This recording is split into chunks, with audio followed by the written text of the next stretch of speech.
आणि चवीने खाऊ प्रेझेंटिंग स्ट्रीट स्टाईल मंचुरियन. म्हणजे रोड टच मिळतात ना छोट्या छोट्या टपऱ्यांवर किंवा छोट्या छोट्या चायनीज सेंटरवर, तसे मंचुरियन आज आपण बनवणार आहोत. मंचुरियन दोन प्रकारचे जनरली मिळतात आपल्याला, हॉटेल स्टाईलचे असतात आणि हे असे असतात छोट्या स्टॉलवर वगैरे मिळणारे.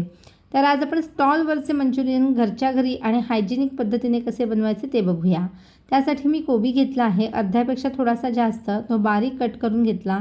त्याच्यात मध्ये थोडासा कांदा टाकलेला आहे, चवीनुसार थोडी मिरची टाकली आहे, जर मिरची आवडत नसेल तर नाही टाकली तरी चालते, आणि कोथिंबीर. आता हे सर्व साहित्य एवढ्या मोठ्या प्रमाणात नसतंच, तिथे फक्त कोबी असतो आणि कांद्याची पात असते.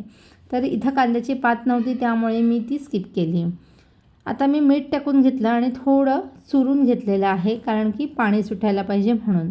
थोडा चवीनुसार आणि रंगासाठी लाल तिखट टाकलेलं आहे, काश्मीरी लाल तिखट आहे, आणि थोडा चिली सॉस टाकला आणि थोडासा सोया सॉस.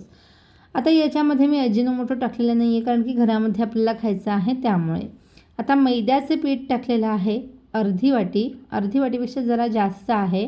त्यानंतर कॉर्नफ्लॉवर आणि 2 चमचे तांदूळाचे पीठ घेतलं आहे. बाहेर जेव्हा करतात ना तेव्हा फक्त मैद्याचा पीठ असतं आणि थोडंसं कॉर्नफ्लॉवर असतं, त्यामुळे आपल्याला कधी कधी काय होतं, पिठाचे गोळे खाल्ल्यासारखे पण वाटतात. म्हणून आपण मोस्टली हे पदार्थ घरी बनवायचे असतात, ते खूप चांगले असतात घरी बनवलेले, आणि कधीतरी घरी बनवून भरपूर खाल्ले तरी चालतात बरं का. तर अजिबात पाणी न वापरता हा मी पिठाचा गोळा पूर्ण मळून घेतलेला आहे, जे पाणी सुटलं होतं कोबीला मीठ लावून त्याच्यामध्येच, आणि असे छोटे छोटे गोळे करून घ्यायचे आहेत. हाताला थोडासा तेल लावून घेतलं आणि असे गोळे तयार करून घेतलेले आहेत.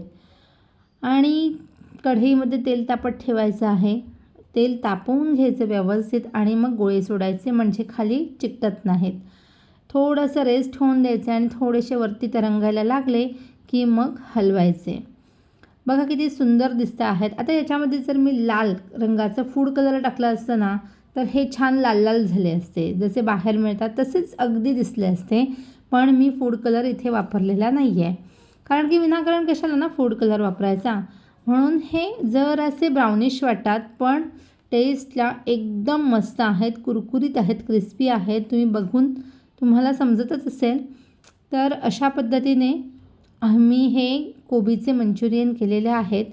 तुम्हाला जर ही रेसिपी आवडली ना तर ह्या रेसिपीला लाईक करा, शेअर पण करा, आणि चवीने खाऊ ह्या चॅनलला व्हिजिट करा. तिथे वेगवेगळ्या रेसिपीज आहेत ज्या तुम्हाला आवडतील. हॉटेल स्टाईल आहेत, एकदम हेल्दी वेट लॉसच्या आहेत, पुन्हा रेग्युलर भाज्या असतात त्या आहेत. तर तुम्हाला त्यातली कोणती रेसिपी आवडत असेल, तुम्हाला आणखी काही वेगळं बघायचं असेल तर ते कमेंटद्वारे मला सांगा. आणि चॅनल आवडला असेल तर चॅनलला सबस्क्राईब मात्र नक्की करा. अशा पद्धतीने आपले मस्त असे हे कोबीचे मंचुरियन तयार झालेले आहेत. अगदी भरपूर खाल्ले तरीसुद्धा चालू शकतात. एन्जॉय.